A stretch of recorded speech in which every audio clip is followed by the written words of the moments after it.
ईशान के आई बाबा का हुआ बम ब्लास्ट में हालत खराब। जी हाँ दोस्तों, पाटिल एक तरफ पूरा दबदबा सा बना कर रखा हुआ है और कहता है नाचने के लिए, वो भी राव साहब को। उनके दोनों बेटों के ऊपर जान खतरा है, क्योंकि वो बोल दिया है कि अगर आप नहीं नाचेंगे तो आपके बेटों की जान चली जाएगी। ऐसे में वो लोग कहते हैं आप नहीं नाचिएगा पिताजी, जहाँ पर राव साहब कहते हैं हमारे दोनों बेटे उतने ही प्यारे, मैं दोनों से उतना ही प्यार करता हूँ, किसी के साथ मैं ऐसा इंसाफी नहीं होने दे सकता। जहाँ पर राव साहब कहते हैं कि ठीक है मैं नाचूंगा। वहाँ पर काउंटिंग शुरू रहता है और ये जो राव साहब हैं नाचना शुरू कर देते हैं। ऐसे में वो वीडियो बना लेता है और कहता है बस राव साहब और नाचती है, अच्छा से नाचिए।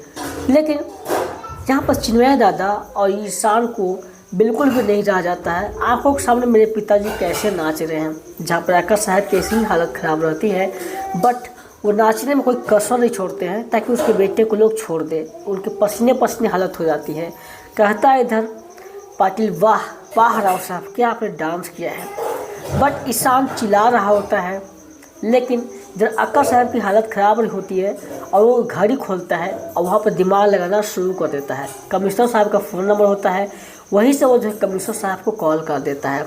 ऐसे में इधर ध्रुवा जो है सभी को लेकर आती है मेकअप करने के लिए। यहाँ पर जो है ईशान अपना दिमाग तो चला ही देता है, पर इधर सभी भी दिमाग चला रही होती है। ध्रुवा मना करती बोलती है मैं सबको बचाने के लिए ही ये कर रही हूँ। तभी वो पुलिस वाले फ़ोन लगाती है। इधर जो है पाटिल के सामने राव साहब हाथ जोड़ते हैं, प्लीज़ हमारे बेटे को छोड़ दो, तेरा काम मैंने कर दिया ना, नाच दिया। बोलते नहीं राव साहब इतना साइंस से कैसे छोड़ सकते हैं, अभी तो पार्टी शुरू हुई है, अभी आप देखिए आगे क्या क्या होता है।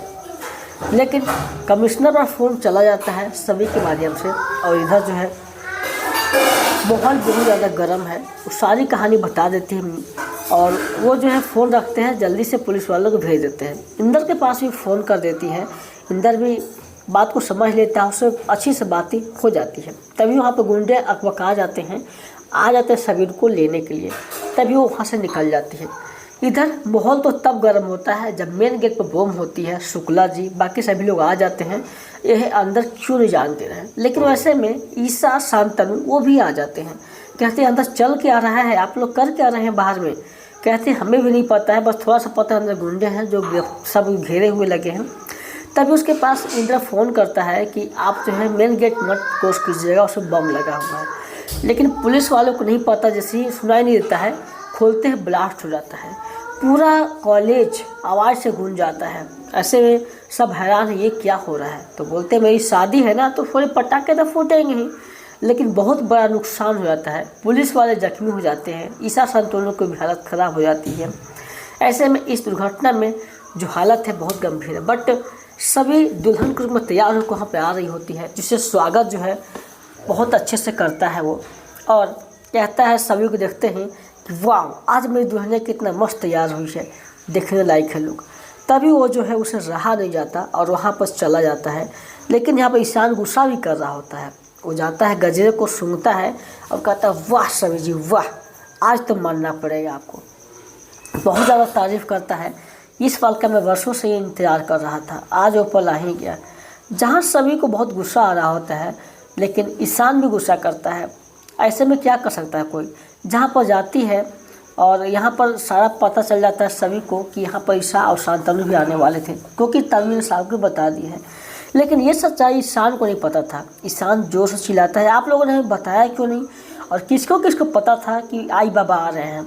ऐसे में जहाँ प्रकाश साहब बोलते हैं पता था, लेकिन हमने ही उन लोगों का नाम ब्लॉक कर दिया था, क्योंकि वो सारी तोड़ना चाहते थे रीवा ईशान की, इसलिए मैंने ऐसा किया था। जहाँ पर ईशान गुस्सा करते कि आपको ऐसा नहीं करना चाहता है, आई अब क्या करें हम लोग। बहुत ज़्यादा माहौल गर्म है, जहाँ राव साहब भी दुखी हो जाते हैं और ऐसे में क्या कोई कर सकता है। बुरा वक्त में कोई साथ नहीं देता है। इधर जो है सभी लोग जिस तरह से जख्मी होते हैं, शुक्ला जी सबको उठाते हैं और वो देखते हैं कि यहाँ पर जो है कि ईशान के आई बाबा हैं, उन्हें संभालते हैं और जिस तरह से माहौल रहता है वहाँ पर पानी पिलाते हैं और ईशा की हालत बहुत ज़्यादा गंभीर हो जाती है। जहाँ पर पुलिस वाले से बातचीत के दौरान पता चलता है कि ऐसे में ये जो हो रहा है कोई और रास्ता है, तो बोलता है शांतनु कि ऐसे में हम बता सकते हैं आपको हर एक चीज़, और रास्ता है खुफिया रास्ता जो सिर्फ हमें पता है, आप लोग नहीं जान पाइएगा। जहाँ कहते बता मैं चला जाता हूँ, बोलते नहीं हमें जाना पड़ेगा तभी हो पाएगा, नहीं तो आप लोग से कुछ नहीं हो पाएगा। ईसा कहती मैं भी चलूँ, मेरे बेटा अंदर में है, बोलते नहीं आप मत जाइए वही अच्छा रहेगा। लेकिन ईसा को बर्दाश्त नहीं होता, बोलती नहीं मैं चलूँगी ही चलूँगी। जहाँ ईसा के इस प्यार को वो नहीं चाहती है कि मैं खो दूँ, और पुलिस वाले 1 लाख मना करने के बाद भी शांतनु के साथ ईसा आने के लिए तैयार है। जैसे ही अंदर में आते हैं तब पता चलता है कि यहाँ से आपको अंदर घुसना होगा, और तब जाके आपको अंदर जो है रास्ता मिलेगा, जो कि मैं चप्पा चप्पा जानता हूँ, इसलिए मैं आप लोगों को लेकर चलूँगा। ईसा कहती नहीं शांतनु मुझे भी लेकर जाने दो, क्योंकि हम भी चाहते हैं बेटे से मिलने के लिए। पुलिस वाले कहते हैं आप तो क्यों चिंता कर रहे हैं, हम है ना, आपके बेटे को कुछ नहीं होगा, बस आप भरोसा रखिए हमारे ऊपर। शांतनु बार बार कहता है नहीं ईसा तुम नहीं जा सकती हो। जहाँ यीशु बहुत ज़्यादा वो चिंतित रहती है, लेकिन शांतनु को समझाने के बाद वो समझ जाती है, बोलते ठीक है लेकिन सब कुछ अच्छे से हो जाना चाहिए। गले लगते हैं दोनों, फिर वहाँ से रास्ता अलग हो जाता है और शांतनु किसी तरह से उस गेट को खोलता है और वहाँ से घुस जाता है। ईसा काफ़ी ज़्यादा परेशान है, कोई दिक्कत ना हो, पुलिस वालों से बात करते पुलिस वाले सांत्वना देते हैं। इधर माहौल गुंडे इतना ज़्यादा गर्म कर चुके हैं, किसी कुछ दिमाग नहीं काम करता है, और माहौल इस तरह हो जाता है कि सभी जाती है थप्पड़ लगा देती है जाको वही पाटिल को।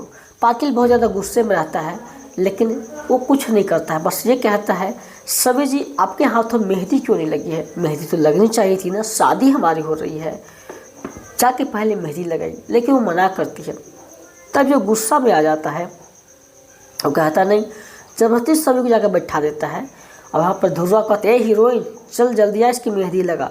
फिर वो जो है सबसे नज़दीक जो करीब है उस परिवार का रिवा के पास जाता है, ज़बरदस्ती कहता है चलो तुम मेहंदी लगाओ। ईशान मना करता है, बट फिर भी गुंडे ज़बरदस्ती लेकर चले जाते हैं, मेहंदी के लिए बैठाता, जल्दी दोनों हाथ में लगा और शादी के लिए सब तैयार कर। ऐसे में दोनों जो है जिस तरह से मेहंदी लगा रहे होते हैं रो भी रहे होते हैं, लेकिन पाटिल का भाई हुक्म है मानना तो पड़ेगा। तभी बहुत ज़्यादा चिंतित है, तभी वो ईशान को इस तरह से इशारा करने की कोशिश करती है।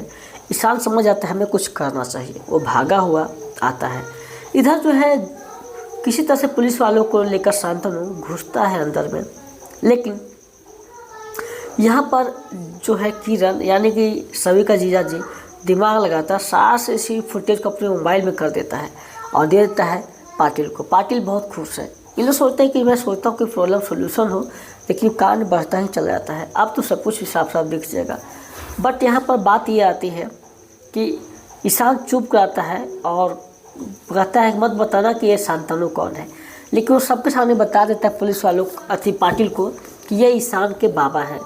इसे सुनकर जो पाटिल और भी ज़्यादा उसके भाव बढ़ जाते हैं, चलो अब तो बाप के सामने बेटा मरेगा और चाचा के सामने भतीजा, बहुत ऐसी ऐसी बातें बोलने लगता है। जहाँ पर कहता है कि आप जो साथ में सबको मारूंगा, अब देखो कैसे मारता हूँ तुम लोगों को, इसका प्लान मैंने पूरी तरह से कर लिया है। सभी बहुत परेशान है आखिर कि क्या करूँ, कैसे बचाया जा सके उन लोग को, लेकिन कुछ तो दिमाग लगाना पड़ेगा। यहाँ पर जो है गुंडे और ज़्यादा दिमाग लगा देते हैं और उन लोगों को मारने के लिए कोई अलग से व्यवस्था करते हैं, जो कि अगले एपिसोड में दिखाया जाएगा।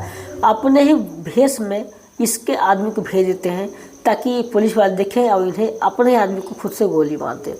तो ऐसे में आप पूरा एपिसोड स्टार उत्सव जियो हॉटस्टार पर देख सकते हैं। वीडियो को लाइक कर लीजिएगा, हो सके चैनल को भी सब्सक्राइब कर लीजिएगा। धन्यवाद।